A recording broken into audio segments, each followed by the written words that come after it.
On court tous après quelque chose, c'est un fait. Mais et si cette course effrénée était basée sur une illusion? Dans cette analyse, on va plonger au cœur d'une idée aussi simple que vertigineuse, notre sentiment d'incomplétude et cette quête sans fin de la perfection. C'est la question de fond, n'est-ce pas? Pourquoi cet acharnement à poursuivre un idéal qui finalement semble toujours reculer d'un pas chaque fois qu'on avance? D'où vient cette agitation permanente? C'est ce qu'on va essayer de décortiquer ensemble. Alors, pour commencer, penchons-nous sur cette fameuse course. Cette lutte de tous les instants qui semble définir une bonne partie de l'expérience humaine.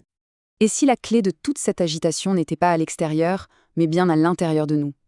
La thèse est la suivante: toutes nos angoisses, toutes nos ambitions découlent d'un fait tout simple mais structurel. Nous ne sommes pas des êtres finis, nous sommes fondamentalement incomplets. Un peu comme un puzzle auquel il manquerait, de base, une pièce essentielle. Pour bien comprendre cette idée, l'analyse nous propose un miroir assez inattendu, un animal. Voyons un peu la leçon que ce contrepoint silencieux peut nous offrir. Le contraste est vraiment saisissant. D'un côté, l'humain, qui vit dans l'anticipation, dans la peur, et qui a constamment besoin de se raconter des histoires pour justifier son existence. Et de l'autre, l'animal, qui vit pleinement dans ce qu'il est, dans le présent. Il n'a pas besoin de se justifier. Il est, tout simplement. Et cette idée est magnifiquement capturée ici. Face à notre complexité, à nos angoisses, le regard calme d'un chien agit comme un rappel puissant. Un rappel silencieux qui nous dit peut-être, franchement, t'en fais beaucoup trop. D'accord, mais d'où vient cette différence fondamentale? Pour le comprendre, il faut aller creuser au cœur de ce qui nous rend humains, la nature même de notre conscience. C'est elle la cause de notre anxiété.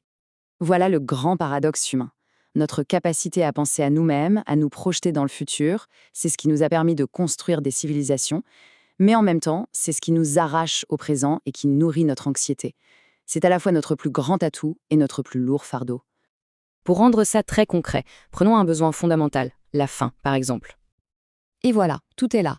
Un animal a faim, il cherche de la nourriture. Point. L'humain, lui, peut être complètement rassasié, mais vivre dans l'angoisse permanente de manquer un jour.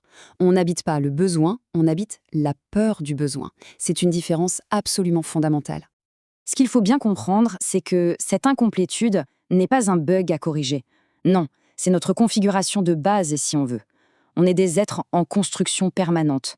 On est condamné à devenir, alors que l'animal, lui, se contente simplement d'être.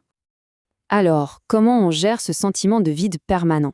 Eh bien, on développe des stratégies, ce que l'analyse appelle des alibis ontologiques, pour tenter de combler cette faille. Le mécanisme psychologique est presque toujours le même. Ça part de ce malaise intérieur, ce sentiment de vide. Pour y échapper, on s'investit corps et âme dans une cause extérieure, un projet, une idéologie, une passion, en espérant secrètement qu'elle va nous compléter.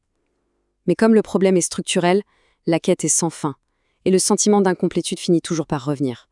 Cette phrase, elle est extrêmement révélatrice. On se définit souvent en opposition à cette simplicité animale.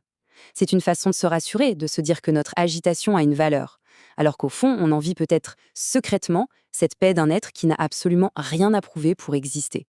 Et le constat est sans appel. Peu importe les succès, les trophées, les victoires qu'on accumule, aucune réussite extérieure ne peut vraiment venir guérir cette faille intérieure, cette peur fondamentale du manque. Allez, on prend encore un peu de hauteur, changeons de perspective. Et si on regardait l'humanité non plus comme un individu, mais comme une espèce à l'échelle de l'évolution? Ça donne un éclairage fascinant. Contrairement à tant d'autres espèces qui ont trouvé leur équilibre, leur forme finale, l'humanité apparaît ici comme une œuvre en cours. Une espèce encore en transition, pas encore stabilisée, bref, une espèce incomplète avec tout le chaos que ça implique.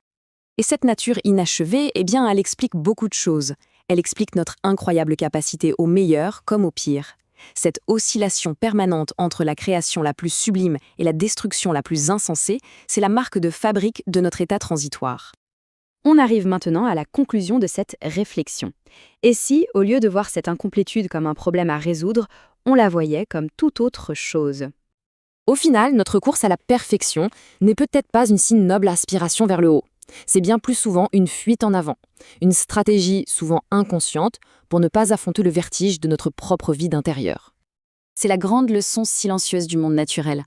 Un arbre, un animal, ils sont entiers, ils sont complets dans leur être, sans jamais être parfaits selon nos critères. Ils sont simplement ce qu'ils sont. Et ça suffit. Et voilà le retournement final, la proposition centrale de l'analyse. Et si la vraie grandeur humaine, ce n'était pas de réussir l'impossible en devenant parfait? Et si c'était plutôt d'avoir le courage et la lucidité d'accepter pleinement ce que nous sommes, des êtres en devenir, fragiles et magnifiquement inachevés? Alors on termine sur cette question qui reste ouverte. Et si accepter nos failles, notre incomplétude, était en réalité notre plus grande, notre plus authentique réussite? Peut-être que le but du jeu n'est pas de combler le vide, mais d'apprendre à danser avec lui.